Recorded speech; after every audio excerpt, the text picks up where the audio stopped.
Yo, what is up, guys? I'm bringing you a brand new video, and welcome to my Succession Berserker PvE guide. In this video, I'm going to take you through the highest damage output that you could achieve on this class and really talk about the philosophy behind how to do it, because this class is not about a skill rotation as much as it's about keeping your critical hit rate bonuses up.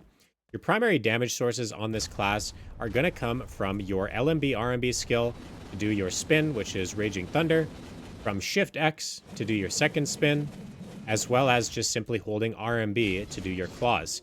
Those three abilities alone attribute probably 90% of the overall damage you're going to be outputting. However, by themselves, they do really, really bad damage unless they're pre-buffed with a lot of critical hit rate, which can be achieved all the way up to 95% on this class by really micromanaging your buffs every 7 and 10 seconds through various different sources we'll talk about in a sec here. So, the main abilities that you're going to gain your critical hit rate from is from your add-ons as well as your beast form abilities. So Predatory Hunt and Raging Thunder are tier 3 add-ons, which gives you critical hit rate plus 30% for either of them. This has a 13 second, this has a 14 second cooldown, which means that you can use Predatory and then Raging Thunder and rotate between them every 7 seconds for 100% uptime of your critical hit rate buff.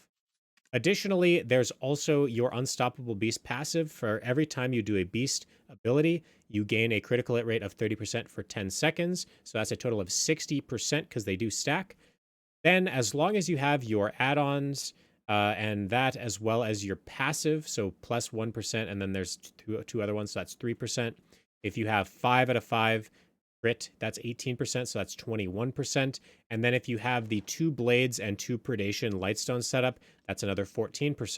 So that's in total 35% plus 30 from the add-ons plus 30 from the beast form is 95% critical hit rate on these otherwise 0% critical hit rate abilities. So essentially, by keeping your critical hit rate add-ons up, you're going to do nearly twice as much damage with Raging Thunder. Other abilities that you use to keep certain buffs up is going to be your Frenzy Destroyer, so extra AP against monsters plus 20, all DP minus 15, plus the actual ability itself has plus 16 melee AP on it. And then you've also got Beastly Wind Slash, which has minus 20 DP on the ability inherently that stacks with this, as well as back attack and crit on the add-ons. So essentially what you're going to do is you can think of this as sort of like a skill tree. So this is a tree right here. These 2 abilities are extensions of Predatory Hunt, and these 3 abilities are extensions of Raging Thunder, and this right here is the heart of your damage, or the heart of your pre-buffing, where effectively what you're going to do is something like Beastly Wind Slash, Frenzy Destroyer, Predatory Hunt, and then Spin. So you use these 3 abilities and then Spin. Once 7 seconds has passed and your critical hit rate's running out, you'll do Beastly Wind Slash, Frenzy Destroyer, say one of those abilities, and then Spin. Then once 7 seconds is up, you're going to do Beastly Wind Slash, Frenzy Destroyer, Predatory Hunt, and then Claw. So what you're doing is you're using this ability, this ability, this ability, and then one of these 2. Then you're doing this ability, one of these abilities, and then this. So it sounds confusing, but it'll make a lot of sense here once I explain this next thing here. So the reason why we Predatory Hunt and go directly into Claws or Spin instead of using one of these abilities and then using this is because Predatory Hunt doubles itself up. So basically it puts you into beast form and gives you the add-on. So it gives you both 30% all at one time, which leaves you directly able to go into your claw ability and have both buffs. Whereas Raging Thunder, it only gives you one of the 2. So it only gives you the add-on. It only gives you that critical hit rate add-on. You need to proc one of these 3, like this, to get the second crit add-on. So now you have both. So that's basically what's happening here in this skill tree, is we're pre-buffing with these 2 abilities, then we're getting both our crit rate buffs, then we're doing damage. In the second tree, what we're doing is we're buffing up with these 2 abilities, we're proccing the first crit rate damage, and we're going into the second crit rate damage. So that's pretty much what's happening, and every 7 seconds you're going to be doing this, every 7 seconds you're going to be doing this. And here's what that's going to look like over a long period of time. So what we're going to do is Beastly Wind Slash, Frenzy Destroyer, Predatory Hunt, and Spin. Now what we're looking at is this number right here, 4, 3, 2, 1, and we're going to Beastly Wind Slash, Frenzy Destroyer, and then Unstoppable Beast into Raging Thunder. Now we're watching and what we do after the spin runs out is we just default to clawing. Once the crit runs out, we do BC Wind Slash, Frenzy Destroyer, Predatory Hunt, and then we claw. Now we're still looking at that bar. We got 2 seconds, 1 second, BC Wind Slash, Frenzy Destroyer, Shift Q. Then we can go into Feral Rage. Right? So now we're watching our crit buffs. Once the spin ends, we claw. We're watching for 2 seconds, 1 second, Frenzy Destroyer, BC Wind Slash, Predatory Hunt. Then we can spin. Watching our crit buffs. We've got 2 seconds left. We're going to stop the spin. BC Wind Slash, Frenzy Destroyer. Then we're going to use our E buff and then Raging Thunder. Now, E buff is a little bit different in general because it gives 30 seconds of critical hit rate. So we don't actually need to proc these other 2 abilities until this 30 seconds is up because it gives you the full duration of it. So make sure not to, double up too much on these abilities themselves. But that's essentially all you really need to think about when you're PvEing on the class, is keeping both the beast form crit up and the add-on crit up, watching when any one of those 2 crit buffs fall off, you then switch to this tree. If once those 2 crit buffs fall off on this tree, you switch to this tree.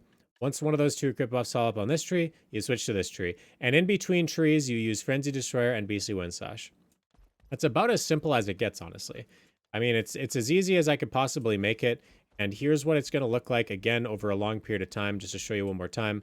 Usually when I'm PvEing, I like to start off by hitting my Beast Roar, because it puts me into, beast form right away. And then what we're going to do is we are going to go with BC Wind Slash, Predatory Hunt, after Frenzy Destroyer, and then we hold RMB. We're watching those crit buffs. We got 2 seconds left. Beastly, Predatory Hunt, Unstoppable Beast, into Raging Thunder. Now we're watching those crit buffs again. Once the spin runs out, we hold RMB. Okay, we've got 2 seconds. BC Wind Slash, Frenzy Destroyer, Predatory Hunt, spin. Now we're watching that crit buff. We've got 2 seconds left on it. BC Wind Slash, Frenzy Destroyer, Shift Q, into Raging Thunder. We're watching the crit buff. We've got 4 seconds, 3 seconds, 2 seconds. BC Wind Slash, Predatory Hunt, Frenzy Destroyer. Then we hold RMB. We're watching that crit buff. Got 2 seconds. BC Wind Slash, Frenzy Destroyer. Now at this point, we have nothing left. We have no more beast form buffs. So we kind of just have to spin and just wait. And then we just go back into the trees again. So there is going to be sometimes there will be downtime between your crit buffs. But as long as you are micromanaging the heck out of your crit buffs and keeping them up as much as possible, you're doing the most amount of damage that you possibly can. So that buff's running out. So BC Wind Slash, Frenzy Destroyer, Predatory Hunt. And we're clawing. And I'm dying. Alright, we got the arm killed. Wouldn't that be crazy if we got a merchant ring right there? So anyway, yeah, that's pretty much how it goes. You just rotate between the 2 trees and keep your crit buff as much as possible. And that's really all there is to know about how to do the most amount of damage on the class. Now, here are some other small tips and tricks that you can use for general PvE on the class itself. And this is less about damage, but more about positioning and pulling monsters. So basically, this ability right here is Frenzied Tyrant. This is a very large AoE. I like using this ability because the AoE is pretty massive and it's good for pulling mobs. So that's something that I use a lot of. Additionally, another thing to consider is between packs, Lava Piercer into Beastly Wind Slash is a great start to your pre-buff. So I will often Lava Piercer, Beastly Wind Slash, Frenzy Destroyer, and then I'll go into this tree. Then I will Lava Piercer, BC Wind Slash, Frenzy Destroyer, and then I'll go into this tree. That's how you would kind of like, kill squishier mobs. Another interesting thing you can do against squishier mobs is if you hold S, A, Shift, Space, and RMB. This is really, really solid AoE and solid damage for killing like Blood Wolves or squishier mobs if you're, on the lower end of PvE. You can just hold these 5 abilities right here. And the reason why you hold space is because it'll proc Lava Piercer, which helps you regenerate your stamina for a partial second. And that's going to keep you able to do that constantly. Other small things to consider when PvEing is I really like using Black Spirit Rage 100% through Shift Q. So if you unlock this, unlock that, I like to use 100%. That gives me attack speed and AP. The reason why I don't do the crit one is because we're already at 95% practically 100% of the time anyway, so that 45% gets pretty much wasted, and you may as well do the extra attack speed. Other things to also consider is that Ancient Wave is a very, very good ability, SC, to pull mobs. So Ancient Wave has a pretty large range that can help with pulling mobs. And using Shift A and Shift D has pass-through on mobs, as well as Shift F. That's really movement-wise. So say you're killing a monster, you do something like this, right? You're killing it, the monster turns around, Shift D. Monster turns around, Shift A. Monster turns around, Shift D. Right, something like that for pass-through. Or maybe, you know, you run up to a pack, do like so, you're clawing, then you can hit Shift F to go through it. You're clawing, Shift F to go through it. You know, like you can use those abilities to pass through on the mobs, either Shift A or Shift F, either one. Shift F does damage, Shift A also just gets behind the mob. Another small little tip that you can use for general mobility is, let's say that you're running up to a mob and you're right in front of that mob. Let's say this is his face. You can do Lava Piercer, BC Wind Slash, Frenzy Destroyer, Shift A. And that will move you after Frenzy Destroyer really easily. So it's a way to like get behind mobs that you're running directly head on into and you want to, you know, get back attacks on the mobs. But that is really essentially it. I think that's about all that I can offer you. As long as you are being consistent and keeping your crit rate, your double crit rate buffs up as much as possible, that's really all there is to it on the class. And I know that this video might be a little bit confusing. I can't tell you how many times I recorded and re-recorded this, but this is about as easy as I can get it. So I hopefully it was very straightforward for you guys. But that is really about it. I hope you guys enjoyed the video. I'm going to leave a link to my add-ons in the description if you want to keep that and use it as a reference. But other than that, that is everything. I hope you guys enjoyed. And if you did, make sure to subscribe. And I will see you guys all in the next video. Peace out, everybody.